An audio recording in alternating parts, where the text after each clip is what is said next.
Aê, começando mais um Performance Podcast, eu sou o Nutri João Pedro. E aí, galera, eu sou o treinador Gabriel. E hoje a gente trouxe um convidado especial. André, antes de tu se apresentar, queria te falar que desde o primeiro episódio do Performance Podcast a gente queria trazer um médico de verdade que trabalha com isso, que não é sensacionalista. Então, fico muito honrado em poder te ter aqui, né, no Performance Podcast. E, por favor, se apresenta um pouco pra gente. Bom, pessoal, vou fazer uma apresentação breve e depois que a gente for conversando um pouquinho, a gente vai puxando um pouco mais da parte histórica, né, digamos aí, desse contexto todo. Meu nome é André, vocês já me apresentaram brevemente. Eu sou médico, mas tenho uma história grande dentro da nutrição também. Também já fiz faculdade de educação física um tempo, a gente vai passar por todo esse percurso para a gente entender um pouquinho. Hoje eu trabalho... Eu não gosto de me intitular, por exemplo, numa área específica, porque como um bom médico que não é sensacionalista, a gente acaba atendendo de tudo, né? Então, todas as áreas clínicas, assim. Mas, basicamente, eu trabalho muito com a área clínica integrada com a área do esporte. Ou, às vezes, quem está sofrendo com algum efeito ligado ao uso de ergogênicos, entre outras coisas. Conduzo paralelamente a minha parte de pesquisa e como autor também de alguns livros. Eu estou publicando meu 5º livro agora nesse mês de novembro. Não sei se vocês estão vendo agora depois ou quem vai vir antes. Enfim, esse livro vai ser publicado em novembro. Já tenho esses 3 livrinhos aqui atrás e mais um outro que eu lancei 6 anos atrás, mais sobre o mundo prático dentro do fisiculturismo, né? Então, basicamente, hoje eu também sou professor, estou dentro de algumas pós-graduações e, assim, eu tenho uma paixão por ensinar, em trazer conteúdo, em desmiuçar, né, temas que eu acho que a gente vai poder fazer isso um pouquinho aqui, tá? Eu não gosto muito de me alongar em apresentação, porque eu acho que a conversa e o conhecimento acaba falando mais alto. Eu sou um cara mais perfeito. Nessa linha, tá bom? Um dos teus livros eu já li, que foi o de exames, o teu 2º livro, no caso, né? Com o Leonardo, né? O Leonardo Faden, se não me engano. Isso. E tô com o teu 3º livro aqui, né? 2 ali, né? E, cara, esse aqui, na verdade, é do Gustavo Melegassi, né? Ele que me emprestou aqui pra eu ler primeiro. E, mano, tava vendo, tu fez até uma dedicatória, cara, aqui pra ele, e tu condiz muito com aquele meme, assim, em geral, de que todo médico tem a letra feia, né, velho? Com certeza. Eu não entendi quase nada da dedicatória. Dentro do estereótipo. Cara, exato, essa é a palavra. Quando eu fiz o lançamento desse livro, né, a gente fez esse lançamento no evento que a gente fez para médicos lá em São Paulo, ano passado. E aí, cara, já eram 2 ou 3 dias de aula, eu já tinha dado, naquele dia, quase umas 6 horas de aula, né? Aí eu sentei, aí tinha 100 médicos lá na fila. Comecei a fazer uma dedicatória, né? Depois da 10ª, cara, já estava igual um traçado de eletrocardiograma. Você já estava respondendo ao comando motor mais para fazer, né? Mas o que vale é você falar a intenção da dedicatória, né? Mas a letra não ajuda mesmo, não. Por isso que a gente escreve livro digitado, né? Graças a Deus hoje é assim. Se fosse no ano passado, aí ia complicar. Ai. Ah, com certeza, né? E, cara, como é que tu começou exatamente, tipo, pra medicina em si? Porque tu já fez educação física, chegou a começar a nutrição também? Eu fiz mais tempo de nutrição quase do que medicina, cara. Vou explicar um pouquinho dessa história, tá? Eu fiz 6 anos e meio de nutrição, parei perto da UAN ali, já comecei a fazer uma transição, mas vou voltar um pouco mais atrás.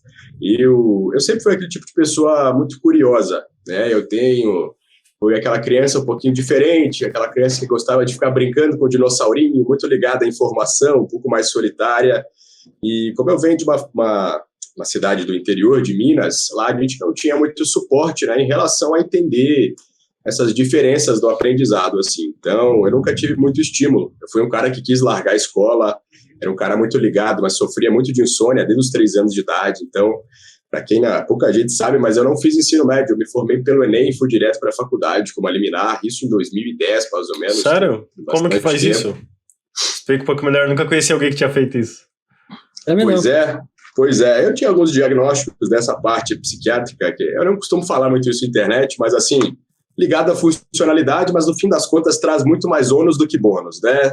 Acaba sendo, não deixa de ser uma condição psiquiátrica que também é ruim. Então, assim, acabou que eu tive meus benefícios em relação à velocidade de aprendizado, mas outras coisas também trazem uma piora de qualidade de vida, mas acabou que em 2010, mais ou menos, eu entrei direto para a faculdade de Lavras, a Universidade Federal de Lavras, lá em Minas Gerais, para fazer nutrição. Qual idade? Cara, eu tinha 16 para 17, assim, eu era menor de idade ainda. Foi uma coisa bem, assim, diferenciada que a gente conseguiu, né? Só que eu não queria fazer faculdade, eu achava, assim, eu fui aquela pessoa que sempre nunca precisou de alguém para aprender, lógico, tive as minhas fases de aprender a acreditar em coisas erradas, todo mundo tem, né? Quando a gente está começando, de achar que sabe muito, Danny Kruger, que a gente fala, então, assim, passei por isso, claramente, era jovem, imaturo, até que em 2005, 2006, eu era muito nerd da computação, né? Apesar que, pessoal, vocês que estão assistindo, eu até apanhei para entrar aqui agora, para acessar esse aplicativo, mas eu era o cara nerd da computação, eu ficava brincando com coisa de keylogger, gostava de ficar montando placa de vídeo, colocando, desmontando aquela coisa toda, jogava muito. Foi uma época que eu tive um ganho de peso grande, né? Na parte de adolescência, aquela época ainda tinha muito bullying, até hoje tem. E aí eu me interessei em entrar para começar a treinar, cara. Se eu tinha... No interior ainda era aquela época, você deve ter pego essa discussão, né? Se você começar a entrar na academia novo e treinar cedo, se você vai ter problema estatural, de crescimento. Naquela época, cara, olha como as coisas mudaram. Hoje acho que está quase banalizado e comum um adolescente usar hormônio. Naquela época, se o seu pai deixava você entrar numa academia com 14, 15 anos, ele era um criminoso, ele era um pai desleixado. Aquilo era acho que a academia nem deixava, né? Poucas deixavam. No interior, como era o dono da academia, era grande amigo de família, inclusive depois ele foi meu treinador quando eu competi, foi um cara sensacional, já foi árbitro da FBB também. E aí, cara, eu entrei pra academia e sempre como um cara curioso e um pouco empreendedor, eu comecei a me ligar nas coisas, né? Eu via a galera ali maior tomando whey. Naquela época a creatina era proibido. Vocês pegaram essa época também ou vocês não pegaram essa época? Lembro. Então, cara, nessa época não tinha muito suplemento ainda. 2006, assim, era o início de venda online de e-commerce na internet, né? Não tinha muito acesso e creatina era vendido por debaixo dos panos, né? Era proibido pela Anvisa, aquela coisa toda. E a galera ficava temando lá dentro da academia que aquilo fazia mal para os rins, né? Eu não conseguia aceitar aquilo. Eu falava, por quê, cara? Me explica. Ninguém me explicava. Eu sempre fui esse cara questionador, assim. E aí, cara, eu comecei a estudar um pouquinho. Peguei, assim, eu lembro que eu baixei algumas coisas, peguei um PDF do Guyton, aquela livro de fisiologia, tentei entender alguma coisa de fisiologia renal, não entendi porra nenhuma, claramente, né? Naquela época, a gente, eu tinha o quê? 15, 14 anos. Mas aí a gente foi amadurecendo um pouco, e paralelamente estavam surgindo aqueles fóruns na internet. Vocês pegaram essa época também, não? E fóruns? Cara, eu lembro que existia, mas eu não acessava, assim, sabe? Eu teria 16 anos.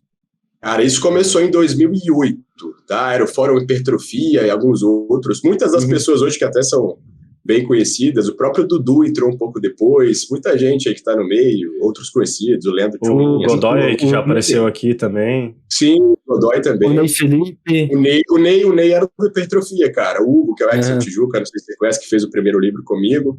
Lá nesse fórum, cara, era uma troca de informações legal, porque, assim, o mundo do fisiculturismo ainda não era moda igual é hoje, né? Então, assim, quem gostava de fisiculturismo ainda era visto muito como uma pessoa meio estranha, meio aleatória, sabe? Assim, era um pouco, ainda não, hoje não é mais, mas era muito marginalizado na época. Claro. A gente gostava de assistir vídeo do Jay, do Coleman, que estava naquele auge ainda, né? O Coleman estava aposentando ali, mais ou menos, ainda, parando de competir, nas últimas Olimpíadas com o Jay. E aí, cara, começou tudo desse jeito, né? Porque até então, veio de uma família que tem loja de carro, sempre foi muito ligado nisso, em motor. Trabalhei desde novo. Quando eu tinha 10 anos, eu ficava sentado lá, passando ficha de financiamento com meu pai, essas coisas todas. E aí surgiu a oportunidade de eu começar a estudar e eu consegui trabalhar um pouco também, porque nesse fórum eu conheci um colega que tinha loja de suplemento em São Paulo, capital. E como eu morava numa cidade de 50, 60 mil habitantes, todo mundo tinha medo de comprar na internet. Os caras achavam que ia ser roubado se comprasse na internet, né? Naquela época tinha ainda um preconceito.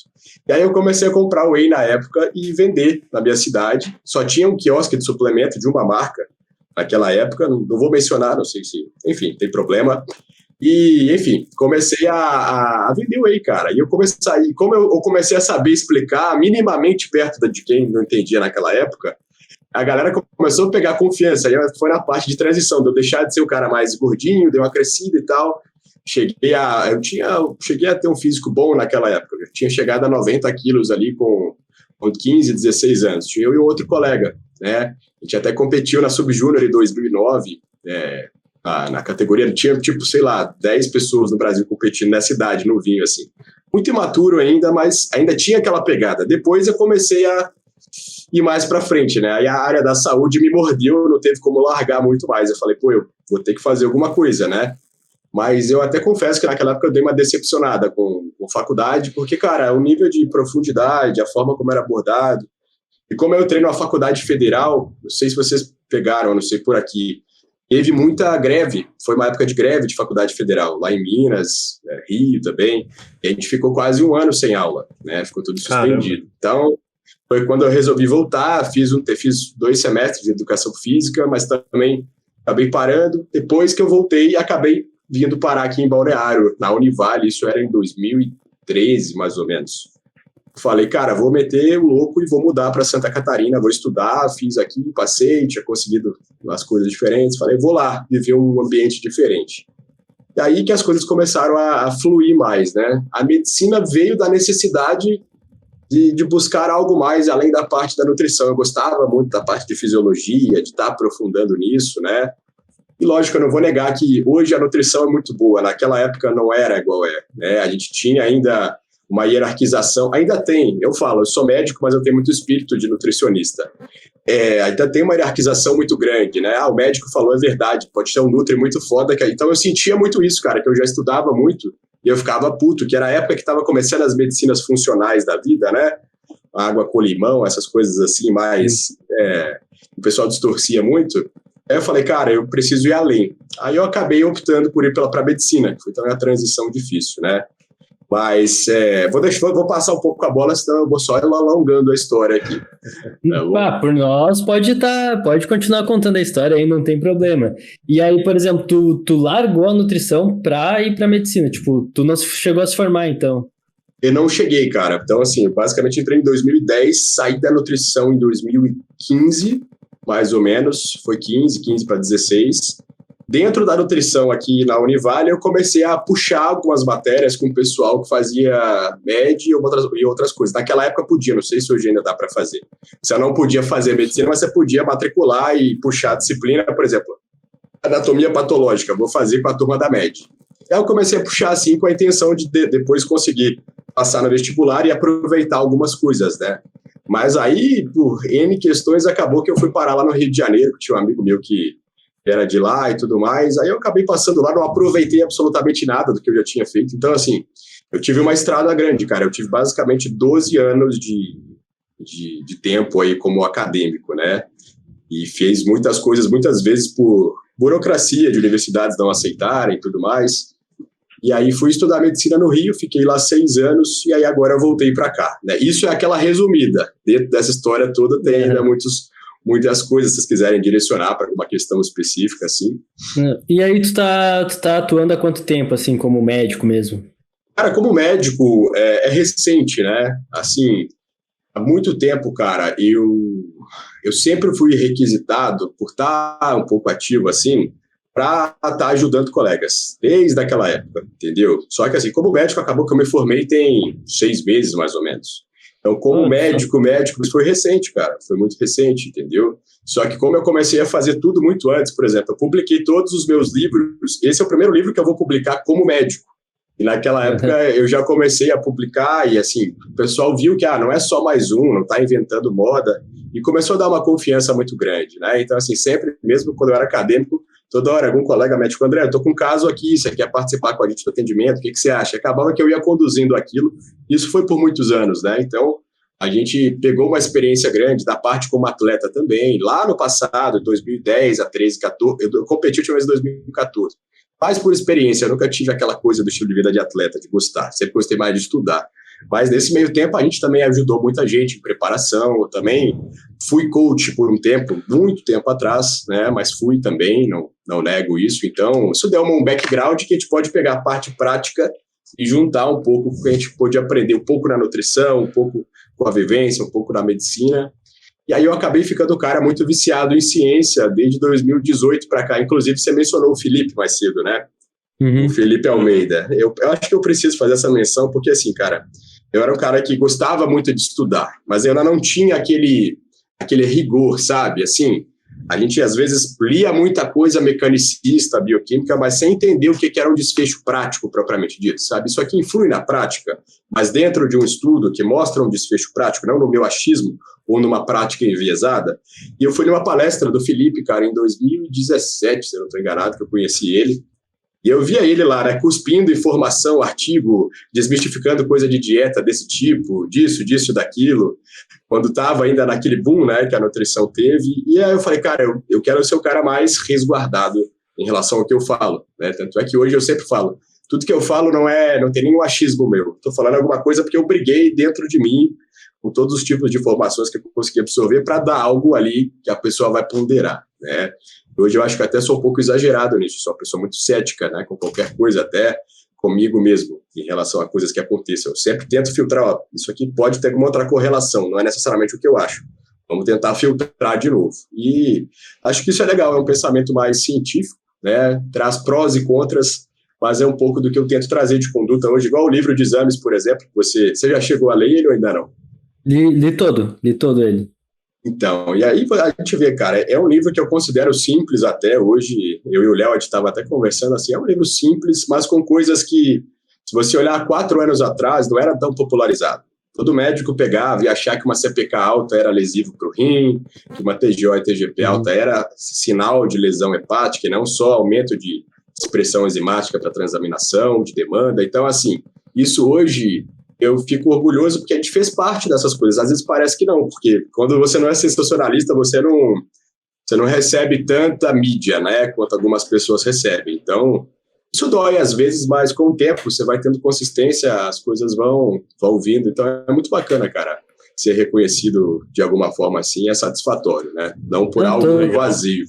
Total, mano, e até agora com esses teus outros 2 livros de hormônios, né, que hoje em dia tá muito banalizado, né? Sim, tem gente usando que não precisa, e tudo mais. E, cara, uma coisa que eu vejo, não sei se tu concorda, mas é que, por exemplo, às vezes quem realmente precisa ficar com medo de usar porque tem medo de tomar bomba, entre aspas, né? Cara, isso não é só para quem realmente precisa, é para o próprio médico, tá? Esses livros de hormônios, eles vieram em novembro do ano passado, cara. Foram livros, assim... Você pegou o volume 1, não sei se você tá com o 2 também. O 2 não, tá com o Gustavo, o 2. O 2, ele é mais clínico ainda, sobre os efeitos adversos. Então, assim, cara, aconteceu que desde os anos 2000, mais ou menos, obviamente, cara, hormônios, eles são medicações, né? Uma das pós-graduações que eu tô finalizando agora é de toxicologia e farmacologia clínica. Eu devo fazer meu mestrado agora em farmacologia, eu gosto muito. E farmacologia você tem que entender da clínica. Então, a integração legal positiva é essa. Então, assim, cara, hormônios, a gente passou a olhar para hormônios como bichos de 7 cabeças, né? Eu não estou falando só esteroide anabólico. Por muito tempo, o hormônio de uma reposição hormonal de uma mulher na menopausa, entre outras coisas, eles começaram a ser vistos muito mais como emocional do que o racional. Eles são medicações, cara, eles são igual, não deixa de ser igual uma nafazolina que está nesse neossoro aqui, que é um vasoconstritor. Enfim, tem prós e contras, doses, contextos. E acabou que a comunidade médica, pelo excesso de uso e abuso, isso lá nos anos 2000, nos outros países, começaram a barrar estudos novos, melhores, né, para surgir. Então, assim, já teve um preconceito. Existe muito preconceito na medicina, e não é só com esteroide, com outras coisas também. Então, assim, eu tentei trazer os livros de uma forma diferente. Eu falei, cara, olha, você deve ter visto aí, a cada parágrafo tem uma boa referência que se a pessoa abrir, ele vai entender, e essa referência está criticada, né? Porque hoje tem aquela coisa do cara... Desculpa. Do cara fazer um parágrafo, colocar um estudo para corroborar com o que ele falou. Então, assim, aquele viés de confirmação que a gente fala, né? Isso tem no Instagram o tempo todo. O cara seleciona uma informação, pega um estudo que concluiu o que ele quer e não avaliou a parte metodológica. E cá entre nós, pessoal, quem tem paciência e gosta de abrir um estudo e olhar minúcia por minúcia? Ninguém, às vezes, tem tempo e muito menos paciência ou domínio para isso, né? Então, a minha ideia com esses livros foi exatamente trazer uma visão de quem não está de lá nem de cá, né? Eu não sou o cara que banaliza, nem o cara que vai ficar condenando. Entender que existem cenários diferentes, que existe uso, que existe abuso. Dentro do abuso tem diferentes tipos de abuso. E aí é o que você me falou, cara. Muita gente poderia se beneficiar, não usa, porque às vezes o médico acha que o que acontece abusando vai acontecer com quem usa por finalidade clínica, né? E, por exemplo, não sei se vocês trabalham, pega um paciente com doença renal crônica, né? sei se vocês já trabalharam com algum paciente assim. Esse cara tem uma anemia de doença crônica, o cara tem uma doença de base, pode ser uma hipertensão, algum outro tipo de acometimento ali, uma DM, enfim. Às vezes esse cara vai progredindo, chega a fazer diálise, que é horrível, né? E esse cara tem uma perda muito grande, morte de sarcopenia importante ali. É um cara que vai se beneficiar, provavelmente, avaliando o contexto, muito mais do esteroide, né, do que, obviamente, para quem usa com outra finalidade estética. Então, assim, muita gente deixa de receber algo que é positivo pelos médicos confundirem o que é o que, né? E aí, cara, tem as sociedades que viram os olhos, as sociedades médicas, é uma crítica, porque, assim, eu sou muito chegado de alguns colegas das sociedades, mas eles generalizam tudo também e não têm a paciência de sentar e ler um livro. Aí é o que eu falei agora até um pouco marcante. É curioso que talvez o livro mais completo sobre hormônios hoje, do ponto de vista acadêmico, sejam os meus e foram escritos por um acadêmico de medicina, e não por um especialista em endocrinologia, ou enfim. Então, assim, isso pode faltar um pouco de modéstia, mas é curioso, né, cara? Como o acadêmico é quem é autor de um livro que é mais completo sobre um tema que os médicos deveriam entender mais. Não é para prescrever, você tem que entender até para atender o paciente. Hoje, eu falei para vocês, eu atendo muito paciente, cara. Eu sou muito procurado, 90% é um paciente que já passou por 3, 4, 5 médicos. Dificilmente cai aquele paciente iniciante para mim, entendeu? Por quê, cara? Porque eu pego a parte clínica e às vezes eu pego o cara que está com problema cardiológico, o cardiologista não entende muito dos hormônios, do ponto de vista de saber se comunicar com o paciente, aí o cara só vira, para de tomar bomba, isso vai te matar. Não adianta, é um ser humano que está ali na frente, tem uma certa dependência, o cara não vai parar de usar o hormônio da noite para o dia, você tem que ter uma conversa, uma sensibilidade, uma harmonização maior, entendeu? Então, hoje eu acabo sendo esse elo entre puxar a parte clínica e um pouquinho mais de entender também do outro lado, por ter vivido isso na prática, né? Eu acho que isso traz um diferencial bacana, cara. Então, vocês não fazem ideia quantas pessoas hoje usam hormônios. Eu falo, a gente acha que é só quem tem shape, quem não tem shape também está usando, cara. Você entra numa academia aqui, é absurdo. Às vezes você olha um cara que não parece... tem shape. Não, o cara parece que nunca nem pisou numa academia. Se você for mais adentro, eu estou fazendo uma reposição com o meu médico, isso entendeu? Mesmo. E o cara não evolui, entendeu? Então, assim, isso eu falo para os colegas hoje, eu dou muita aula para médico, curso, eu falo, galera, vocês têm que parar de querer aprender a só prescrever. Se vocês aprenderem clínica e como cuidar disso, isso vai ser o futuro, tá? É muita gente, cara. Eu arriscaria dizer hoje que mais de 50% do público que está treinando numa academia, você pega uma amostra, provavelmente está usando ou já usou alguma coisa. Até dos mais frangos, até os outros, obviamente, provavelmente usam. É verdade. E quem nunca usou, pensa em usar, né? Exato. Por quê? Porque virou uma coisa normal, né? Na minha época, cara, se você falava, por exemplo, oxandrolona numa roda de amigos, todo mundo... o cara é como se você estivesse usando cocaína, entendeu? Hoje não, cara. Hoje você vê uma rodinha de mulheres com 16 anos que nem entraram ainda na academia, acho que eu vou começar a usar oxandrolona para entrar na academia, entendeu? Então, tá muito normalizado. Você abre o perfil de um tanto de colega médico, tá lá, benefícios da oxandrolona. Então, assim, beleza, não é um bicho de 7 cabeças, mas a gente não pode tratar também como se fosse whey, né? Não é whey protein, cara. Calma, vamos com calma. Porque senão as coisas vão descarrilhando para um lado um pouco triste, né? E é isso que está acontecendo, né? Então, assim, eu falo também que a área da saúde hoje, a gente tem uma fronteira muito tênue entre o que é um paciente e o que é um cliente. A gente pode tratar um paciente como um cliente, mas a gente nunca pode esquecer que ele é um paciente. A relação comercial, tanto visando lucro ou visando algum tipo de troca, ela tem que ter um limite, porque a gente está falando de saúde, não é um produto, né? E aí, muitas vezes, alguns colegas erram nisso. Aí a gente entra nesse papo de chip da beleza, chip disso, chip daquilo. Não sei se vocês querem conversar um pouco sobre isso também. Se é de Acho que podemos entrar, sim, com certeza. Outra coisa que está super normal, né, entre aspas, é o chip, colocar o chip e tal. Exatamente. Não faz dieta, não treina direito, mas está lá com chip, né? Sim, e assim, cara, a gente criou... isso é só no Brasil, tá? Lá fora, por exemplo... Não tem tanto essa febre. Primeiro, com a via de administração, que é o implante, né, que é o chip, mais ainda com a substância, que é a substância utilizada no chip da beleza, que é a gestrinona. Então, assim, não vou ser igual o médico radical que vai botar o terror. Mas, basicamente, é um esteroide anabólico que tem propriedade anticoncepcional, que não é 100% eficaz, né? tem uma eficácia não suficiente, a não ser que você use doses altas, e não pode garantir para paciente. Ao mesmo tempo, ele tem os efeitos que um contraceptivo, que na verdade que um progestagênio dá, né? Que é segurar ali sangramentos, a parte de menstruação, endometriose, entre outros sintomas. Então, assim, hoje é vendido como se todo mundo tivesse indicação, né? Mas nada mais, nada menos é do que você dar um esteroide também para uma mulher. E é igual a deficiência de testosterona, cara. Nós três aqui, jovens, saudáveis, nós não temos deficiência de testosterona. Dificilmente. A prevalência de deficiência para pessoas como nós é baixíssima. Agora, tudo bem, a pandemia a gente teve um aumento absurdo, né, de prevalência da obesidade, pessoas sedentárias. Esse é um público que hoje seria o público que está apresentando mais deficiência, né? Que aí tem nuances no tratamento de como você vai fazer uma TRT no obeso ou não. Inclusive, já fazendo um intercâmbio entre nossas 3 áreas aqui. O paciente, às vezes, com obesidade, ele tem uma testosterona baixa ali, límite, 300, 290. Se você consegue primeiro abordar a perda de peso nele, com a dieta, com o treinamento, se ele conseguir aderir, se ele perder 10% do peso corporal, os estudos mostram que ele já volta para o nível eugonádico na maioria das vezes, né? Ou seja, ele ganha ali até quase 100 nanogramas por decilitro de testosterona. Então não é que é necessário também tratar, a gente opta por tratar dependendo do caso, né? Tem estratégias assim. Mas no geral, cara, o que acontece hoje é que as pessoas estão cansadas, o mundo com muita informação e tudo mais, e são sintomas que a gente vende, né? Se eu falar o sintoma de cansaço, fadiga, pouca motivação, falta de energia para ir treinar, cara, eu posso falar umas 50 doenças e condições para você que causam isso.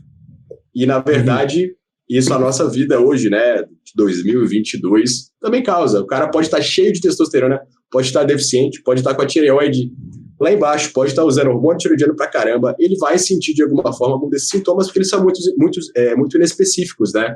Vocês devem pegar pacientes assim, não pegam? Alunos, enfim. Total, bastante. Sempre. Cara, até mesmo com a gente ali, tem dias que o cara tá com preguiça, tem dia que o cara não tá pensando bem. Exatamente. Enfim, né? É a vida, né? A gente tem que aprender a lidar melhor com a vida, porque se a gente não entende isso e coloca a medicação, é o que eu falei, eu atendo aqui esses pacientes, o cara já passou por outros 5 médicos. O primeiro médico já fez toda aquela firula do marketing científico, aquelas milhões de manipulados, o segundo já inventou outra coisa, depois botou um chip, mas não melhorou. No fim das contas, só criou anseios ali, pensamentos, associações sem causalidade na cabeça do paciente. E aí o mais difícil sobra pra gente, que é desconstruir tudo isso, né, cara? Você deve desconstruir muito isso sobre dieta, sobre treinamento. Não, total, cara, às vezes é a privação de sono que o paciente tem, né? Às vezes ele não tá dormindo direito, por isso que ele tá cansado, por isso que ele tá indisposto. Não, às vezes é falta de vitamina B12, sei lá, enfim. Isso é muito comum. Você tocou num ponto muito bom, cara. Privação de sono, né? Eu falei pra vocês da minha história. Eu sou uma pessoa que eu sofro de insônia crônica desde os 3 anos, cara. Eu fecho o olho, eu não consigo dormir. Cabeça tá o tempo todo assim. Super refratária à medicação, tá? Medicações pesadas. Então, assim, eu falo de experiência pessoal, porque realmente, cara, um déficit de sono, se você se adapta, mas ele acaba com as suas energias também. Às vezes você ainda mantém parte das energias mentais, mas isso reflete de alguma forma, né? E hoje, como a gente tem um mundo completamente mais corrido, muita informação, a pessoa deita, celular, etc., a ansiedade, no geral, tem aumentado demais, né? Os transtornos de ansiedade generalizada, os TAGs que a gente fala. Então, assim, cara, déficit de sono, privação de sono não piora só a parte metabólica, prejuízo do ponto de vista de perder percentual e ganhar massa magra, mas libido também, cara, entendeu? E aí, eu atendo muito homem também com problema de libido, cara, não é pouco, tá? E muitas vezes usando algum hormônio já, usando testosterona em doses altas, né? Atendo muito, muito homem, assim. Eu tenho visto que está tendo uma sensibilidade muito grande a achar que é só o hormônio que é responsável pela libido e a função erétil, né? Vai muito além. Isso acontece com as mulheres também. Então, trazer um pouco de informação para tudo que foi construído de forma errada nos últimos anos, né? É meio que essa linha que eu tento trabalhar, que é uma linha difícil, que é basicamente você dar murro e ponta de faca todo dia, né? Imagina. André, e para a gente entrar de cabeça no assunto agora que a gente vai conversar sobre hoje, que é hormônios, a gente queria que você contextualizasse um pouco para a gente de qual que é a função dos hormônios no corpo, de modo geral, porque cada hormônio é diferente e tal, mas da onde eles vêm e qual que é a função deles? Você quer que eu fale mais dos hormônios androgênicos, na verdade? Os principais. Acho que dá pra gente ir mais pra essa linha aí mesmo. Se a gente for falar de fisiologia hormonal, vai dar algumas boas horas de conversa aqui, que são dezenas e dezenas de hormônios, né? Mas se for para a gente falar dos principais hoje, né? Por exemplo, falando de dois principais hormônios sexuais que a gente fala, mas a gente não pode falar que são hormônios sexuais. Isso às vezes é algo que as graduações ensinam de uma forma muito superficial, né? Então, assim, testosterona, progesterona, estrogênio, além de aldosterona e cortisol, são hormônios derivados do colesterol. Eles têm basicamente a estrutura química muito parecida, tá? Com pequenas alterações. Então, são hormônios que a gente chama de caráter lipídico. Esses hormônios têm funções diversas. Então, por exemplo, a função da testosterona não é unicamente a função sexual, por exemplo, né? Eles agem aí em sinergia. O estrogênio, por exemplo, muitas mulheres, por muito tempo, o estrogênio foi visto como vilão. Você já deve ter pego alguma mulher. Hoje a gente conseguiu desconstruir isso nos últimos 3, 4 anos. Mas até 2016, 2017, tinha muita falácia que o estrogênio é o maior responsável pela mulher não conseguir ganhar massa muscular e pela mulher ter um alto percentual de gordura em relação ao homem. Não é bem assim. O estrogênio ele é até um hormônio muito importante metabolicamente para a mulher. Tanto é que se você pegar todos os estudos com mulheres menopausadas, você vê o prejuízo que aquilo dá, né? Acúmulo de gordura mais ali central, visceral, você começa a ter também piora na sinalização insulínica, entre outras coisas. Então o estrogênio é um hormônio importante, tá?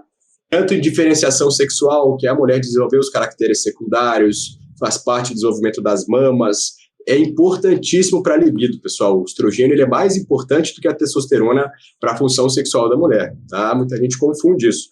Se você deixar uma mulher em privação estrogênica na menopausa, você vai ver como que aquilo piora a função sexual dela global, né? Não é só vontade, a gente tem que pensar o quê? Lubrificação, sensibilidade, entre outras coisas. Então, o estrogênio é importante. A testosterona vem depois da mulher, tá? Então, assim, indo mais além para o pessoal entender, né? A gente tem a falsa concepção. Os hormônios, eles são produzidos cada um por uma glândula, né, diferente. A realidade é que esses hormônios, por exemplo, os lipídicos, alguns deles originam-se uns dos outros. Então, por exemplo, o estrogênio, todo o estrogênio, ele é proveniente de algum androgênio. Algum dia ele já foi testosterona ou androstenediona, ele vem do processo de aromatização. Então, tem uma glândula que produza diretamente do colesterol para o estrogênio, né? Nem as adrenais, nem ali nos ovários, nem nos testículos, muito menos. Então, tem muito essa confusão. A testosterona ela é importante também para a parte de massa óssea, é importante também para a parte anabólica, é sim um dos hormônios mais anabólicos que a gente tem. Inclusive, eu até posso levantar um ponto bom para a gente discutir depois, que é um pouco da discussão sobre mulheres trans, né? Vocês devem ter visto isso muito por aí. Mulheres trans que fizeram a transição do sexo masculino, né? Se identificando como sexo feminino, fazem a privação hormonal, mas foram expostas ali à testosterona durante um período longo da vida. Isso tem muita discussão dentro do contexto olímpico, é legal mencionar isso. Eu estou falando isso por quê? Porque a testosterona está, sim, presente no contexto do esporte, né? É um dos hormônios mais testados na lista da UADA. Então, a gente não pode negar que tem um efeito anabólico, mas é exatamente anabólico e androgênico. Vocês querem que eu fale um pouquinho da diferença dos esteroides? Sim, por que eles são diferentes? Por favor. Com certeza. Então, assim, por que a testosterona é diferente dos outros hormônios, como a oxandrolona? Eu vou até jogar bola para vocês, eu sou meio chato, né? Mas do ponto de vista de vocês, o que vocês acham que diferem, por exemplo, a testosterona de uma oxandrolona, de uma nandrolona, que é a DECA, né? O que isso implica, por exemplo, no efeito desse hormônio, do ponto de vista prático, né? Em relação a muitas coisas. O que vocês acham que é? Tem a questão, no caso da Oxa, ser mais hepatotóxico, né? Também, isso tudo tem esse contexto, né? Isso, por exemplo... O efeito androgênico também, no caso da testosterona, é mais forte do que da Oxa? Exatamente. Porque, cara, a testosterona é um hormônio que ele é designado, né, dentre muitas funções, para fornecer os caracteres secundários do homem. Então, assim, a gente tem um gene SRY, já vem também da parte de carga genética, tem algumas síndromes também que afetam isso, mas basicamente, testosterona, tenho mais, e mais conversão em DHT, eu tenho o que diferencia muito bem um homem de uma mulher, né? Porque se você for olhar mais criteriosamente, se você pegar uma criança de 5, 7, 8 anos que não passou pela puberdade ainda, você tem uma diferença muito pequena, cara, tá? Inclusive, tem síndromes onde você tem o fenótipo masculino e o sexo genético feminino e vice-versa, entendeu? E aí a testosterona, quando a gente entra na puberdade, e o DHT, que vem através da conversão da testosterona, são quem nos tornam diferentes. Aquelas alterações clássicas, barba, voz, né, proeminência aqui, aumento da densidade óssea também, e essa exposição começa a favorecer a gente também, que já vem um pouquinho na parte esportiva, né, por isso que a gente acaba tendo uma força basal maior do que das mulheres. Isso acaba sendo intrínseco, né, e cai um pouco naquilo que eu falei da parte do doping, dos comitês olímpicos, e, enfim, sobre como que eu diria isso? Sobre a introdução, né, de mulheres trans dentro da competição com outras mulheres, sendo que isso poderia ser um interfere ali, que poderia, de alguma forma, favorecer ela. Então, assim, voltando ao que a gente estava falando, a testosterona ela é mais androgênica, né? Então, quando eu criei um esteroide, eu não, os cientistas, lá na década de 35 e 36, que começaram a surgir outros compostos, a ideia deles foi fazer componentes que dessem um efeito anabólico, né? O efeito farmacológico principal de esteroide é ele ser anabólico. E aí isso é uma ótica, vou jogar a bola para vocês também. Pensem comigo, você atendeu um paciente que... Vou usar o exemplo da oxandrolona, que são os estudos que tem. Uma criança de 7 anos que, por acaso, teve um acidente doméstico, explodiu o botijão de gás, e ela queimou 40% da superfície corporal.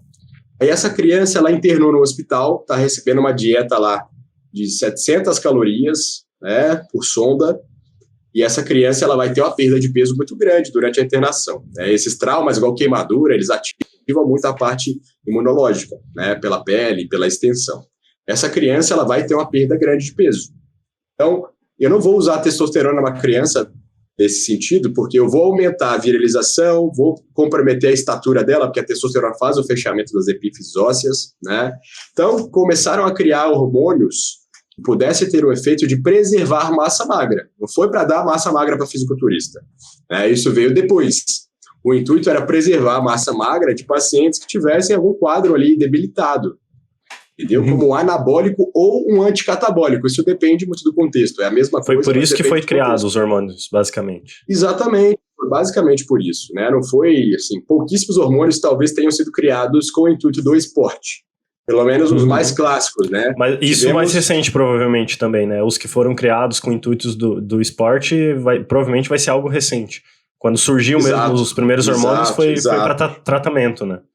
Foi, assim, são os hormônios que a gente usa até hoje, né? A oxandrolona. Vocês sabem que, na verdade, cara, se vocês verem nos livros da grande maioria dos autores, a gente coloca a data, oxandrolona 1962 pela farmacêutica X.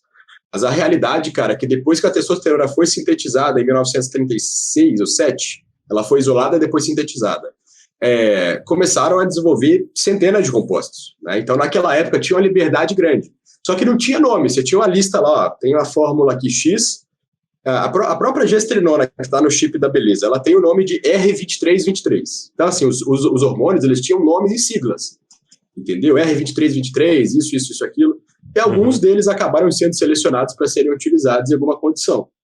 Então, por exemplo, o Masteron foi utilizado em mulheres com câncer de mama metastático, porque a farmacêutica selecionou, não é porque ele tinha alguma propriedade especial. Só que dentro do fisiculturismo também a gente tem muitos achismos, né? Que vem dessas distorções. Isso a gente pode falar depois. Mas basicamente, cara, oxandrolona, oximetolona, estanozolol, nandrolona, tudo isso foi criado na década de 50, 40, 50 e 60, né? E aí hormônios mais novos, a gente nem chama eles de hormônios. Vocês devem lembrar dessa época também, cara. Eu peguei essa época quando começou a vender Emidrol. Você lembra desse suplemento? Suplemento, que não é suplemento? Vocês devem lembrar. Sim. Isso não é um suplemento. As pessoas tomavam 10 miligramas por comprimido e ganhavam 7, 8 quilos em 6 semanas, né?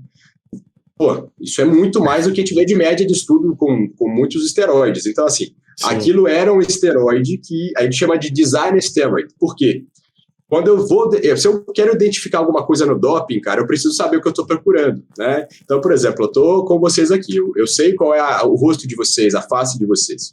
Então, se eu vou identificar, eu tenho o nome, tenho o rosto, se eu passo uma amostra de urina ali no aparelho, eu sei o que eu estou procurando. Mas se eu não sei o nome, nem a cara de que eu estou procurando, eu não sei o que eu estou procurando. Então, a corrida do doping até hoje é feita assim, em grande parte, modificando substâncias, né? Então, elas ninguém vai ter conhecimento do que tem ali. Então, os químicos fazem isso. O próprio Amidrol aconteceu isso, né? O Superdrol, na década de 90. Depois venderam sem autorização, como se fossem pró-hormonais, mas são hormônios fortíssimos. O Superdrol é muito mais forte que a oximotonona, que é o Homogenin, por exemplo. E aí hoje, basicamente, a gente não tem muita coisa nova, né, cara? A gente usa ainda o que a gente tem desde a década de 40 ali. E muita gente bota terror, porque igual eu coloco aqui nos livros, cara, a gente tem muitos estudos clínicos com esses hormônios. A ideia dos estudos é você entender o quê? Olha, tem um estudo com o paciente aqui usando 50 miligramas de oximetonona, de emo, por 6 meses, que deu isso aqui de efeito colateral. Então, pelo menos eu sei onde eu estou pisando. Não quer dizer que eu estou indicando para o paciente que não tem uma doença base. Mas eu sei onde eu estou pisando. Diferente de quando eu pego um SARM. Vocês devem ter lidado com o paciente usando SARMs já, né? Vou fazer uma pergunta para vocês. Já em sala de musculação, na verdade, só. Vou fazer uma pergunta para vocês. Isso fica um conhecimento legal também. Oxandrolona é SARM? Não. Não? Mas na verdade sabia? Sabe o que é? Não. Eu vou explicar isso para vocês, cara. Se vocês abrirem os trabalhos, eles mencionam os esteroides, que vieram depois da testosterona, como moduladores seletivos do receptor androgênico. E aí é o que eu vou te perguntar, João, para vocês dois, na verdade. Onde que a oxandrolona liga? No mesmo receptor que a testosterona, certo? A gente não produz oxandrolona em nenhuma glândula do nosso corpo, certo? A gente não produz. Então, a partir do momento que eu tenho uma medicação que foi feita para ligar no mesmo receptor que a testosterona liga, mas que ela vai interagir de forma diferente com esse receptor, ou seja, ela gera ali a transcrição e tradução em tecidos, exemplo, muscular, mas não leva a um aumento prostático, não leva, enfim, a um efeito de converter em DHT e dar um efeito mais androgênico, isso é uma ligação de um modulador seletivo. Tanto é que eles são chamados de SARMs esteroidais. A diferença é que hoje a gente generaliza SARMs, né? A gente chama ostarina, ligandrol, entre outros de SARMs, porque eles são a geração que veio dos anos 90 para cá. Eles são SARMs não esteroidais. Se você abrir aquela fotinha da molécula química, eles não têm nada a ver com a base da testosterona. Se você abre a oxandrolona, a nandrolona, o estano, todos os outros hormônios anabólicos androgênicos, eles têm uma coisa que chama o esqueleto do ciclo pentano-peridrofenatreno. É um nome complicado, mas basicamente é a base, tá, dos esteroides derivados do colesterol, cara. Eu tenho a testosterona, aromatizar lá da química orgânica é fazer um anel aromático. Então eu coloco o anel aromático no primeiro anel carbônico, virou o estrogênio, cara. Eu modifiquei lá uma 17-alfa-alquilação que a oxandrolona tem, que você mencionou a parte de fígado.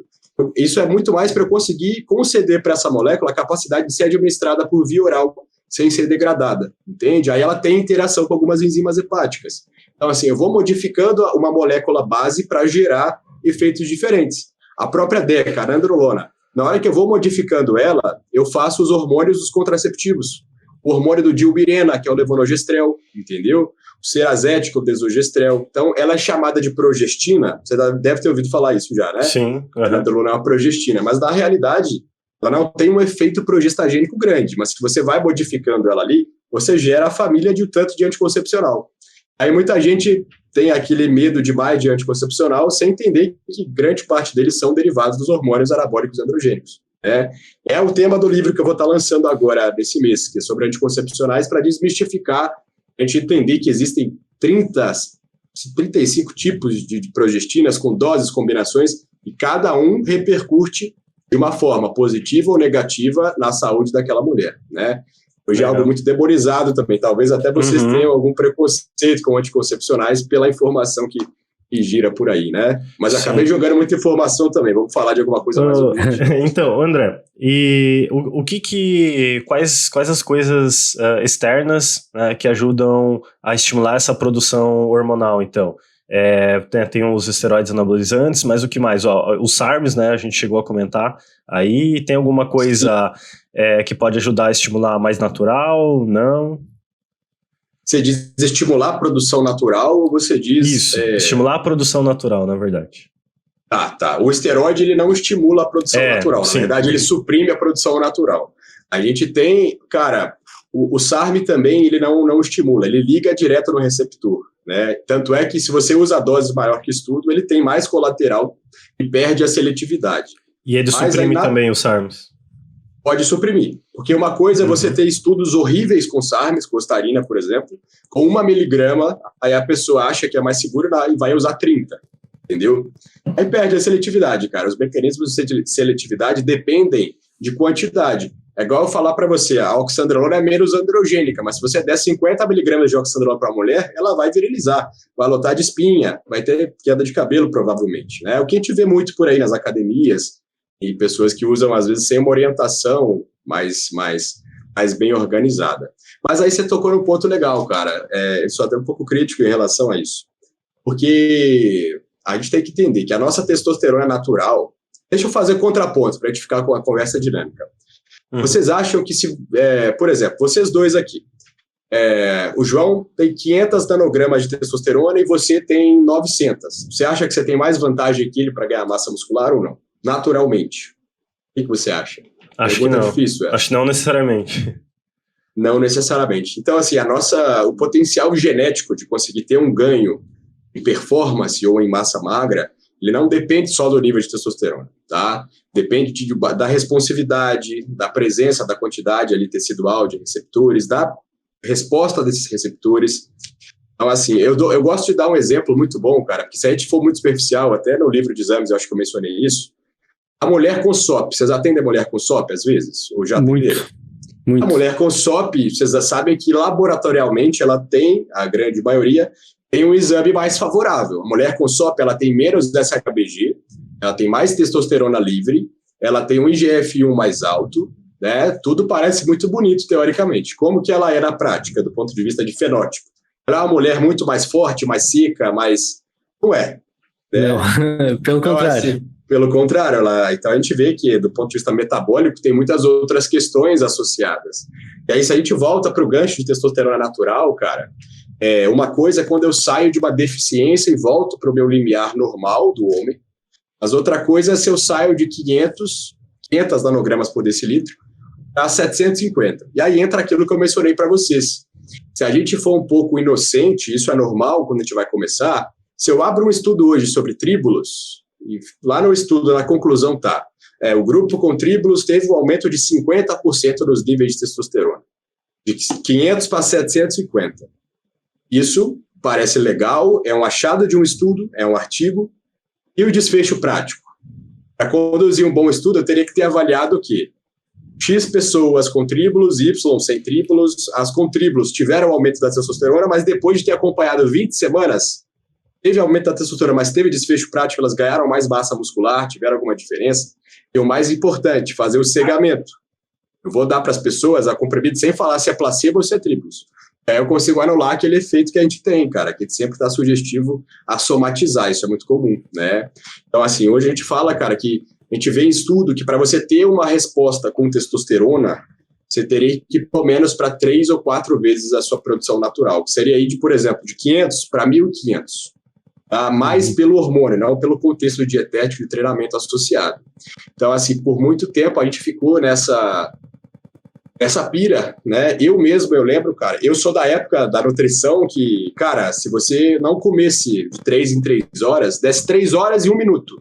Se passasse 1 minuto das 3 horas e você não comesse, cara, era como se o músculo estivesse derretendo. Tu ia catabolizar. Catabolizar a sua vida, né? Então, assim, a gente entende hoje que tem todos os outros mecanismos compensatórios, os nossos estoques energéticos de X e de Y. Então, assim, a gente vai avançando no conhecimento. Mas são teorias que, às vezes, são legais, cara. Elas são apetitosas, são palatáveis, né? Do ponto de vista científico, assim. Que é o que é muito usado hoje para a grande maioria da população leiga e profissionais mais leigos. Então, testosterona cai nisso, cara. Tá? E o GH também cai nisso. Eu lembro que eu usava muito o suplemento que prometia aumentar o GH, né? Vou mencionar o nome, não tem problema. O GH Max, vocês lembram desse suplemento? Chegaram a trabalhar com isso? Não. Isso é antigo, cara, é de 2010, 11. Era da Universal também. Vinha com uma quantidade tipo vitaminas, o que era que tinha na composição? O suplemento tinha arginina e ornitina, só. Tá? Com certeza é que o nome vendia, né, cara? Cara, e assim, é o que eu falo, você pode aumentar ali, às vezes, uma frequência, um pico pequeno, mas isso não gera um efeito prático, né? Então, assim, a gente tem que entender... a mensagem que eu quero deixar, a gente entender estudo e magnitude prática. Porque se eu generalizo as coisas, eu posso falar, João, você vai trabalhar mais e vai ganhar mais. Mas se você trabalhar o dobro para ganhar 10 centavos a mais, isso vale a pena? Eu tenho que te falar qual que é a magnitude do que vai acontecer. Porque não adianta eu subir 50%. Mas é 50% que não vai ter um efeito prático, entendeu? Então, assim, cara, hoje muita coisa dentro da suplementação, procedimentos e tudo mais, gira em torno disso. E como a gente tem uma democratização de informação, né? Muito meio, muita gente hoje na mídia, é difícil, cara, porque as pessoas não têm tempo mais de parar, querer entender.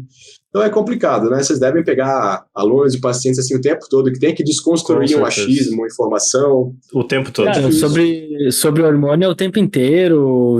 Acho que no meu tudo, caso, assim, na verdade, sobre nutrição, mesmo dieta. Exato. A gente não escapa, né? É que é muita informação hoje em dia, né? E é muita informação errada. Acho que tem mais informação errada do que informação correta. Cara, e é um viés de autoridade, né? Assim, a gente não precisa falar isso, mas vocês me conheceram um pouquinho. Eu sou uma pessoa que eu me julgo cara humilde pelo que eu conquistei, pelo que eu ganhei e tudo mais. Mas não é todo mundo que é assim, né? Então, assim, a gente também tem aquele... É igual o que a gente fala do marketing, né? Nos gatilhos mentais.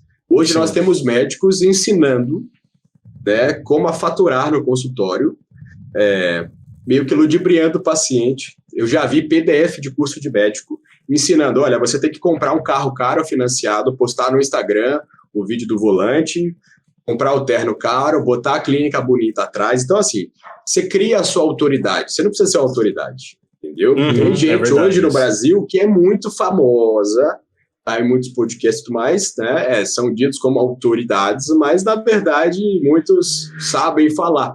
Eu sempre falo para meus pacientes quando eu atendo, cara, se eu quiser, eu te vendo cocô, eu convenço você a comer cocô.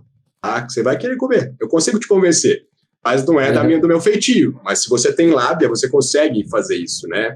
Então, assim, eu fiz um post uma época, cara, sobre... Eu fiz de sacanagem, só para ver o que o pessoal ia falar, né? Falei, coma bolo de cenoura, aumenta o IGF-1, a sinalização hipertrófica, a via mTOR, né? Lógico, cara. E eu posso inventar qualquer coisa. Você tem um pico insulínico, acontece isso. É positivo, é negativo, não sei. Mas você consegue falar difícil, cara, com qualquer coisa idiota. E as pessoas acreditam, né? É só tu falar qualquer produto, citar algum mecanismo de ação, já era. Já tá convencendo uma parte. E aí, na nossa área, entra outra coisa. Talvez vocês passem por isso, né? Por exemplo, eu já tive 100 e poucos quilos, com um shape muito bom. Hoje, cara, eu confesso, cara, eu passei por uma faculdade onde eu escrevi 4 livros estudando.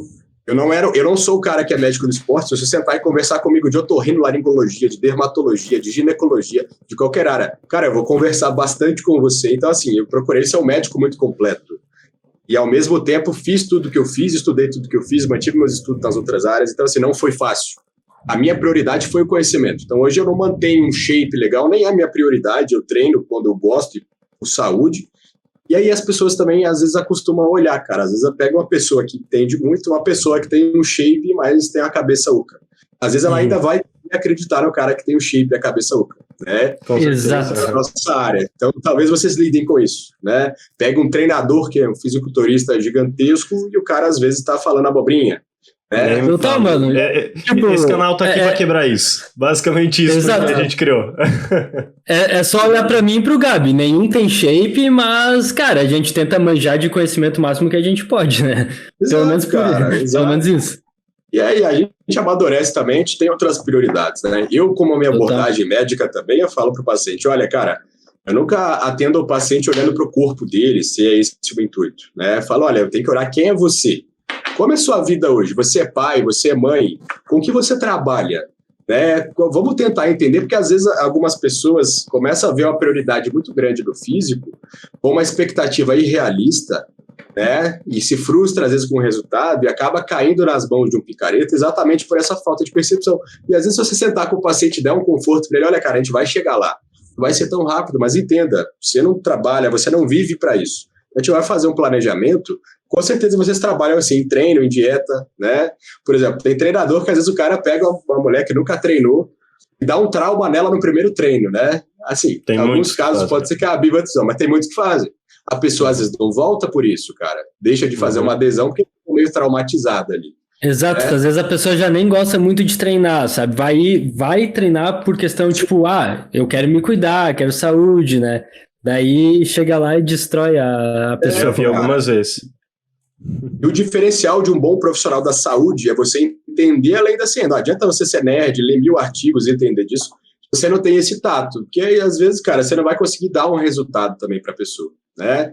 Igual você falou, a pessoa não gosta de treinar, pisou na academia já meio forçada, porque ela está tentando se forçar a sair da inércia. Chega lá, passa um treino que ela não fica bem, fica meio se sentindo mal, do outro dia está destruída, que vai acabar acontecendo. A pessoa, não quero isso, ela vai enrolando, cara. E aí acabou, entendeu? Ela cria um bloqueio ali, porque as pessoas hoje estão cada vez mais sensíveis, mais frágeis também emocionalmente.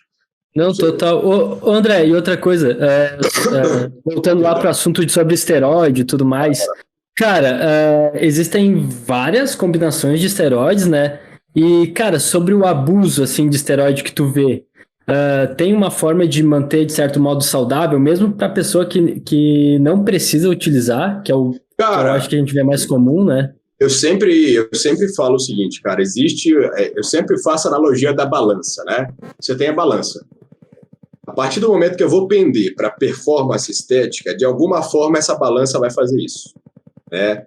Mesmo o cara que nem usa esteroide, cara, alta performance. Eu estava conversando agora com o Léo no almoço, né, sobre o Michael Phelps, na época que ele nadava, que ele treinava horas e horas por dia, fazia uma dieta de quase 10.000 calorias, era algo absurdo. Isso, cara, esporte de alta performance não é saúde, com ou sem esteroide, entendeu? Se a gente não estiver falando de atletas, se estiver falando de pessoas recreativas, isso é um contexto muito nebuloso, é exatamente um dos meus intuitos de escrever esse livro aqui, o Branco. Tá? É o que, cara? A gente tem que entender que o abuso de esteroide ele tem muitas vertentes. Então eu explico para os meus pacientes o seguinte, cara, eu te atendi, você está usando sem precisar, mas quanto que você está correndo, entendeu? Então, a analogia que eu faço é o seguinte, eu tenho uma via, eu estou aqui na BR-101, com limite de velocidade é 120 por hora, certo? Beleza, se eu estou correndo a 130, eu estou acima do limite da via, mas eu tenho o mesmo risco do que eu correr a 200? Não. Não tenho, né? Bem diferente. Então, assim, pode ser que tu se safe e não aconteça nada, mas se acontecer um acidente, pode ser muito mais grave. Vai ser pior. Você pode dar um azar de estar a 130 e aí um cachorro passar no meio da rua, você atropelar ele e bater. Né? Tem pessoas que eu atendo aqui, por exemplo, inclusive até atendi essa semana, um paciente que não usava muito, não passava de 300, 400 miligramas por semana, e ele fez uma insuficiência cardíaca, né? Grau leve, possivelmente reversível, mas usando relativamente pouco perto de atletas que usam 10, 20 vezes mais, né? Então, assim, estatisticamente vão ter pessoas que vão ter colaterais piores com algum tipo de predisposição, mas isso não é o geral. Isso acontece com muitas medicações, né? Por exemplo, o ibuprofeno, que a gente usa como anti-inflamatório. No hospital eu cansei de atender paciente com insuficiência renal pelo uso de anti-inflamatório. Não é por isso que a gente deixa de usar. Exatamente que o uso clínico dos esteroides é assim, tem efeitos colaterais, mas são toleráveis. No abuso ou no uso com intuito de estética e performance, cara, eu sempre falo para o paciente, olha, cara, a gente não tem como te dar uma garantia do que vai acontecer. Eu estaria mentindo. Eu não sou Nostradamus, eu não tenho bola de cristal. Só que a gente sempre parte do pressuposto, assim, eu sempre converso, cara, olha só, você vai continuar usando? Porque, assim, igual eu falei, 90 e tanto por cento dos meus pacientes são pacientes que já usam há muito tempo, entendeu? E o cara quer alguém para conversar com ele, o cara tem dificuldade de largar e quer, talvez, trabalhar. E você fala, olha... de certo modo... Vai lá, só completa aí. Pode falar. E assim, de certo modo, existe realmente uma dependência química ou então só psicológica, de certo modo? Cara, é misto. Obviamente, não é uma adição, uma dependência igual injetar heroína, né? Não é a mesma coisa, claro que não é. Mas existe dependência, a gente estaria negando. Até eu, pessoalmente, eu não nego, cara. Eu competi, eu aprendi tudo que eu aprendi hoje porque eu usei e abusei de muita coisa e pude amadurecer, graças a Deus, muito novo, né?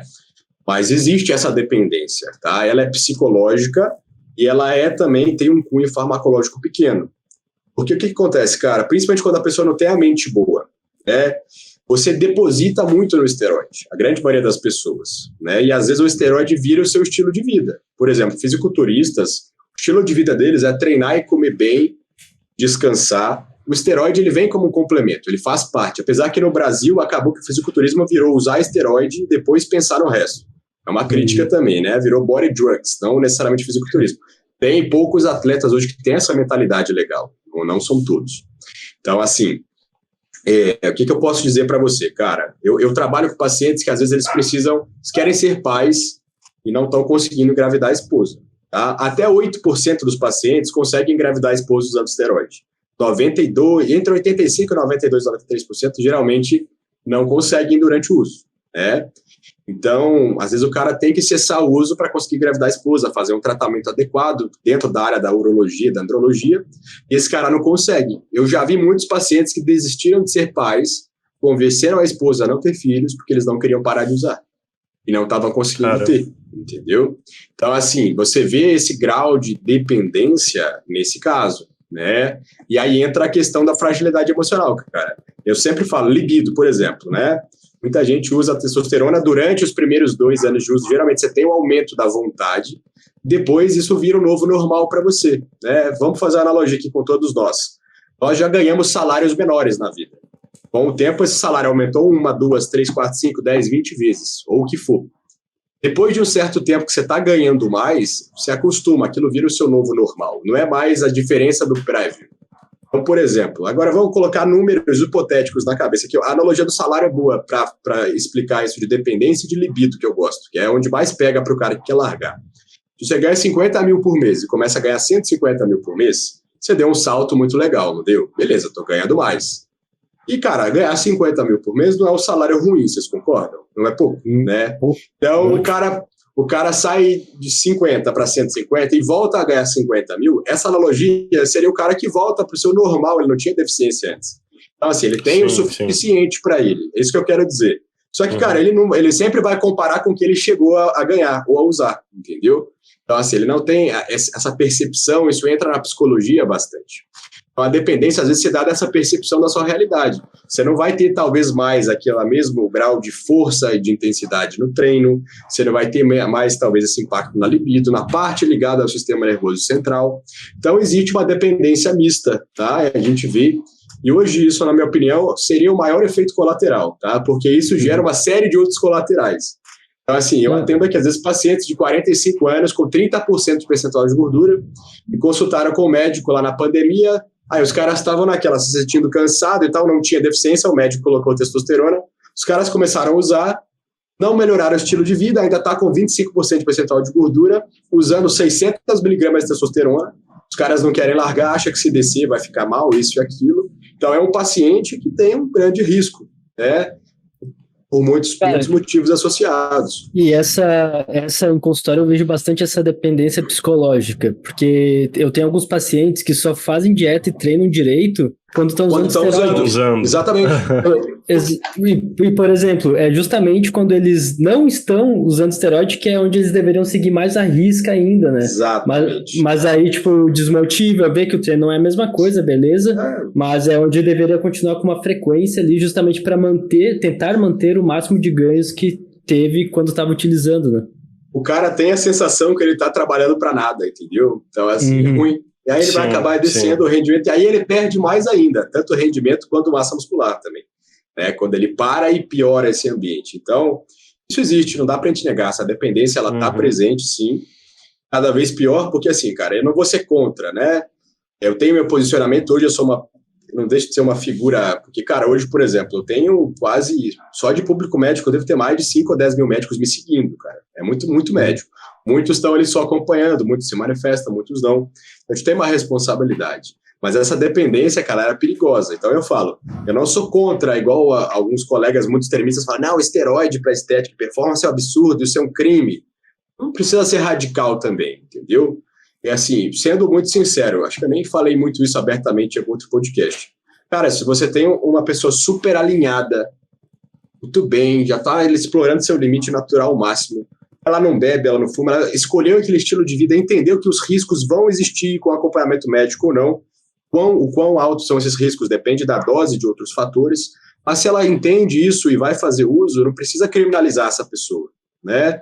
É igual uma pessoa que está usando alguma outra droga qualquer, um cara que está usando um cigarro para relaxar, o que for, não vou comparar uma coisa com a outra, mas assim, eu não acho isso errado, nesse sentido, tá? Acho que é uma escolha dela, desde que ela entenda os riscos.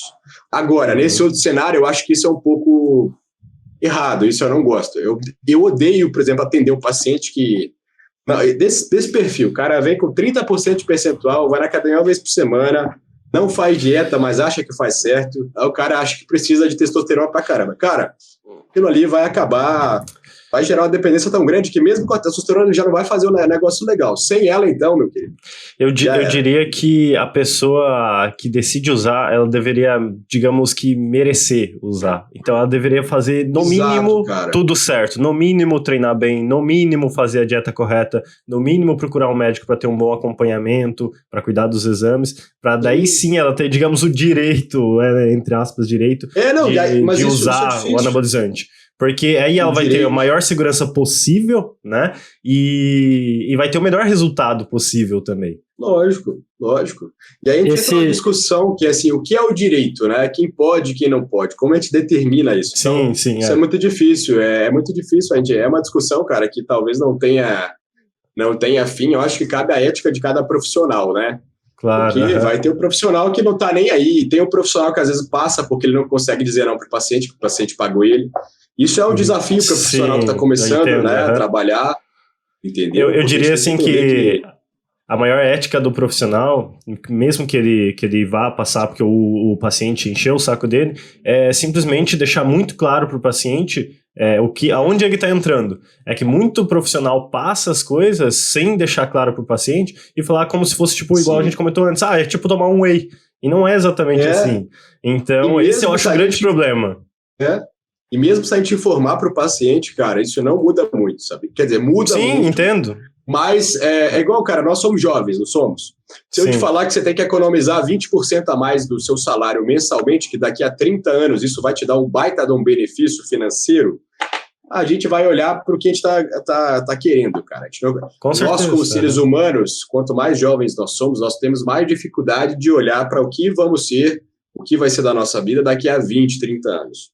Então, a gente sempre vai trocar o presente ou o imediatismo o futuro pelo resultado imediato, né? Claro. Mas, às vezes você, mesmo avisando o paciente, cara, ele não entende isso. E às vezes só na hora que acontece alguma coisa. É que eu digo isso porque eu pego muito aluno e tal, que eu falo, tá, mas enfim, quem te prescreveu isso, tá, explicou o que é, como é que é, os efeitos, só, não, só falou que eu vou ter o resultado que eu quero, tipo assim. Aí eu acho um grande problema. E muitas vezes um nutricionista, outro aí que é famosinho, que passa as coisas e tal. Principalmente pra mulher, acontece de não explicar o que vai gerar nela e depois acontecer os efeitos e, pô, a mulher fica triste, nunca mais volta, as coisas só pioram daí, né? E daí já entra em outra crítica também, né? Não só o esteroide, mas daí o médico passou o esteroide lá e também daí passou mais uma lista gigantesca de manipulado, de 2.000, 3.000 reais por mês de manipulado, né? Daí já entra também outro fator ali dessa parte de medicina. O livro de exames que a gente fez foi exatamente porque na época que a gente escreveu tava essa febre. A galera queria modular o exame de qualquer jeito, né?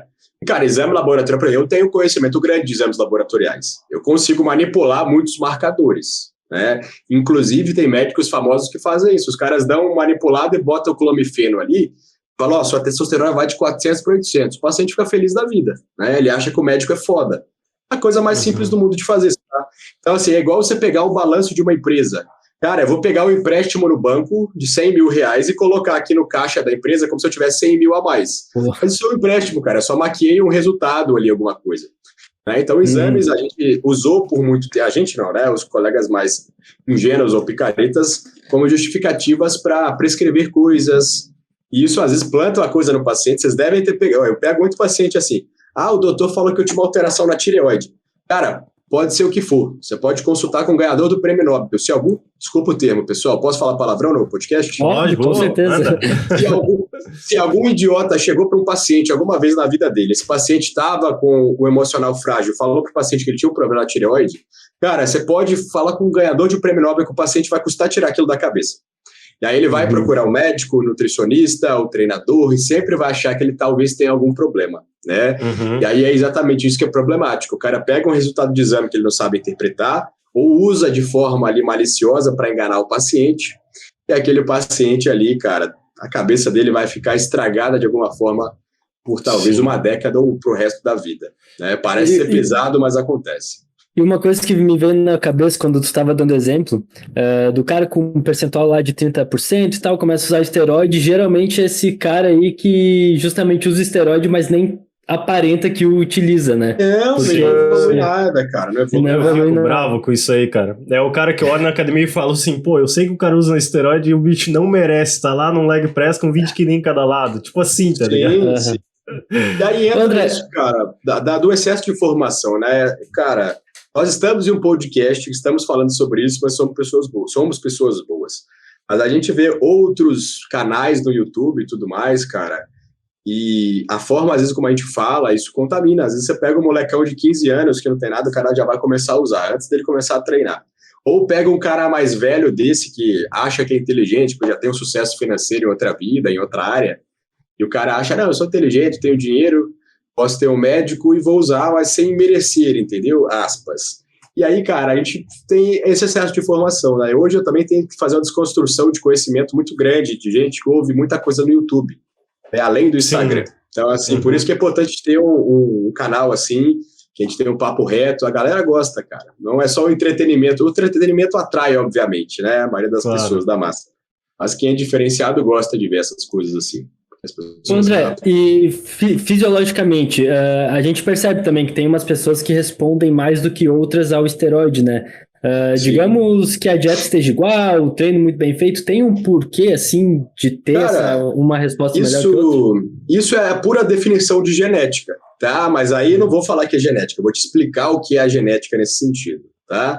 Então vamos lá, vou te dar exemplos completamente aleatórios para você entender o que é genética do ponto de vista hormonal. Lembra que eu falei do exemplo de paciente trans, certo? Então vamos para o outro oposto agora. Eu trabalho com paciente trans também, né? Eu tenho alguns pacientes, principalmente homens trans, ou seja, pacientes que eram mulheres que estão fazendo a transição para pegarem o fenótipo ali mais masculino, porque se identificam como sexo masculino. Essas pacientes, né? Esses pacientes, na verdade, a gente usa a testosterona. Era uma mulher, geneticamente tem a carga genética XX.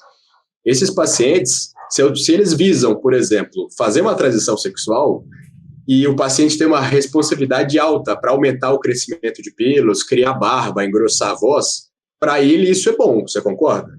Claro. Sim, Porque ele total. quer isso, ele está fazendo Quer essa transição, ele quer, característica, né? Uhum. Então, assim, nesse caso, isso é um efeito terapêutico, cara. Estou tratando um paciente trans. Se eu tenho uma mulher que eu dei oxandrolona, a voz dela engrossou, o clitóris aumentou, ela teve aumento de pelos, para ela esse é um colateral, você entende? Então, ao mesmo tempo, eu posso ter dois tipos de pacientes, onde para um é um efeito desejado, para outro é um efeito indesejado, certo? Vou dar outro exemplo até de chegar na parte de músculo. O paciente com doença renal crônica que tem anemia e tem uma alta resposta no receptor renal para subir a quantidade de hemoglobina. Para esse paciente, isso é ótimo. Para o paciente que é atleta e sobe muito o hematócrito, isso é ruim. Entendeu?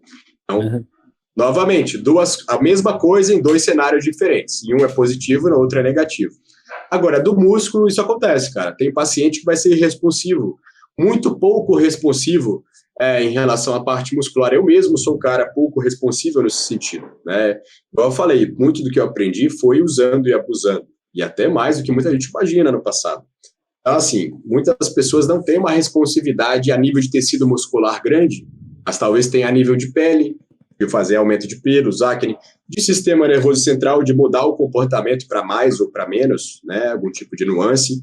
Então, a genética, cara, a responsividade, ela vem em relação aos esteroides, a resposta no tecido muscular e, preferencialmente, da ausência ou da menor resposta em outros tecidos. Então, os atletas de ponta, por exemplo, Mr. Olympia, top 10, já tem uma seleção ali, tanto de talento quanto de hard work. O talento, né, a genética. Então, são pessoas que já respondem muito bem. O Phil Heath, por exemplo, vocês lembram dele jogando basquete? Ele já tinha um físico excepcional. É um cara que responde muito com pouco, não faz muito colateral estético. Tem bodybuilder que responde muito, mas faz colateral estético. Você vê a pele com a qualidade pior. Né? Então, assim, a gente vê, você pega dois pacientes da mesma idade, da mesma altura, do mesmo peso, do mesmo percentual de gordura, usando a mesma dose, eles podem ter respostas em magnitudes diferentes. Claramente existe uma média, né? Mas tem pacientes que vão para os extremos, isso acontece. Então, basicamente, quem responde bem com o esteroide é quem já responde bem sem o esteroide. Basicamente isso? Cara, e aí tem um ponto importante, cara. Até certo ponto, sim. Mas, por incrível que pareça, tem pessoas que não respondem. Aí depende do que a gente considera a resposta. É um powerlifter, é um cara que trabalha com força, mas não consegue subir bem de peso limpo. É um cara que trabalha com os dois, é um cara que só precisa de subir de peso limpo. Então, assim, no geral, quem responde bem, naturalmente, parece ter uma resposta melhor com o esteroide. Existem pessoas que às vezes não respondem bem naturalmente, mas têm uma boa resposta com o esteroide. Existem pessoas que respondem bem naturalmente e o esteroide não muda muito. Essas são a minoria, claramente, né? Mas a gente diria que, seguindo uma regra geral, quem responde bem naturalmente responde melhor ao esteroide, mas, cara, isso varia, né? Porque até onde você explorou o seu limiar, né? A gente tem que ter o esteroide, ele é um acelerador de processos, ele te leva mais rápido para o seu limiar ou te faz ultrapassar ele. Você para de usar, você volta de novo para esse limiar, o próximo. André, e o que a galera que pretende usar para esse uso recreativo, então ela tem que levar em consideração se ela começar o uso, assim, tipo, o que ela, a grande maioria vai ter, assim, de efeito? Cara, não vou ser hipócrita. No curto prazo, o esteroide dificilmente vai matar alguém. A realidade é essa. É um fármaco como qualquer outro, né? Mesmo abusando. Então, assim, o mais importante é te separar os efeitos colaterais, igual eu separo no livro branco aqui. Colaterais de cunho psicológico, psiquiátrico, tá? Às vezes você cria coisas, somatiza coisas, começa a ter uma disfunção erétil. Então, por exemplo, eu já tenho muitos pacientes que lê um parágrafo no Google que nandrolona prejudica a libido. Acontece quando é utilizada sozinha. Usando com testosterona não muda absolutamente nada. Aí o cara usa uma nandrolona. Eu já atendi um paciente que usou nandrolona 8 anos atrás e hoje ele tem problema de libido e acha que foi a nandrolona que ele usou 8 anos atrás. E o eixo dele, hormonal, tudo normal, tudo direitinho. Então, assim, o psicológico é traiçoeiro, tá? Efeitos estéticos são os que costumam acontecer como colaterais de curto prazo. Ginecomastia, acne, a calvície, a queda de cabelo nas mulheres ocorre mais rápido, nos homens demora um pouco mais para progredir. Só que são efeitos estéticos, né? Os efeitos orgânicos, que são os cardiovasculares, por exemplo, eles demoram um pouco mais para acontecer e são silenciosos. Eu mesmo, na minha época de abuso, eu cheguei a ter um HDL Meu HDL chegou a 3, pessoal. 3, tá? Um HDL de 3. E eu não senti absolutamente nada. Então, assim, tem alterações cardiovasculares que a gente não vê, tá? A não ser que você esteja num estágio muito ruim, tá? De disfunção cardíaca, aterosclerose, isso você só vai ver quando você tiver um evento cardiovascular, a não ser que você faça um exame. Então, hoje o que eu falo para os meus pacientes que usam, não param de usar, mesmo eu falando, olha, cara, melhor que você pare, melhor que você pare. Doutor, não, vou continuar usando por conta própria, etc. Tudo bem, então. Vamos ter um acompanhamento, mas não que seja acompanhamento para estimular. Eu estou aqui como um cara que cuida da sua saúde, né? Então, por exemplo, essa semana a Sociedade de Medicina do Esporte soltou um parecer falando que o médico que fala que está promovendo cuidado ao usuário de esteroide é igual um traficante que prescreve droga para ele continuar usando. Eu achei isso um absurdo, eu até fiquei muito sentido, tá? Porque tudo bem, cara, tem colegas que fazem isso, mas no geral não é. Você tem um paciente que está ali, ele tem uma dependência clara, é um processo difícil para ele parar, ou se ele não vai parar, ele tomou a opção de... Eu já atendi muitos pacientes que falam, doutor, eu sei que talvez eu vou ter 10, 15 anos a menos de vida lá na frente, mas eu quero continuar usando, só que eu não quero morrer agora, porque eu tenho filho, tá? Mas eu vou usar, eu tenho as coisas, então assim, você não precisa me prescrever se você achar que não é o caso. Eu falo, tudo bem, não vou fazer, eu respeito, mas eu preciso te acompanhar. Então eu vou entender um pouco da parte cardiológica, vou conversar com o cardiologista se for necessário, e vou falar, olha, cara, agora está saindo muito do ponto aqui. Pô, o cara com 66% de hematócrito, a hemoglobina é de 21,5, 22. A viscosidade sanguínea é absurdamente alta. Esse cara, você tem que dar uma real para ele, entendeu? Então, assim, tem alterações de exames, alterações estéticas e alterações cardiovasculares. É difícil a gente segmentar isso muito rápido aqui, brevemente, né? São horas e horas de aula, assim.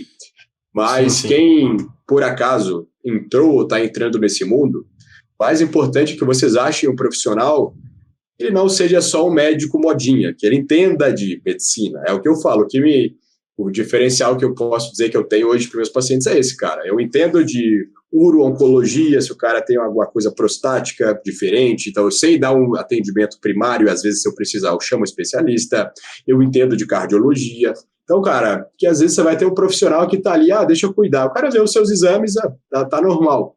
Se o cara não souber conversar na anamnese, pô, doutor, tô tendo um cansaço diferente, uma palpitação estranha, vamos interpretar direito os exames cardíacos aqui, de imagem, sem ser o de sangue?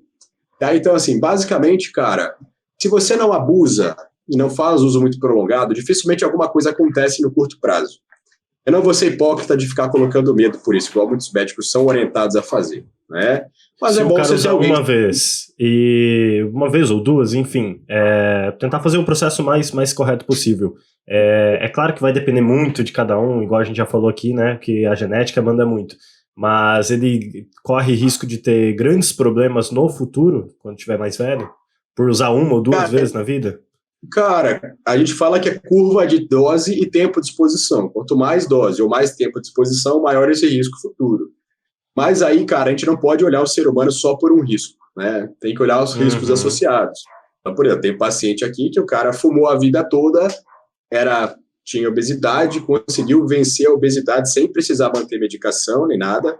Esse cara começou a usar, hoje o cara é atleta, mas ele ficou quase 20 anos num contexto metabólico prejudicial, de obesidade, cigarro, que dá dano endotelial. Esse cara, eu tenho que ter uma atenção maior para ele, entendeu? Mesmo usando menos. O outro cara não, o outro cara é super saudável, atlético, usou uma vez ou outra. Ele tem o risco de acontecer alguma coisa, mas é um risco muito menor, entende?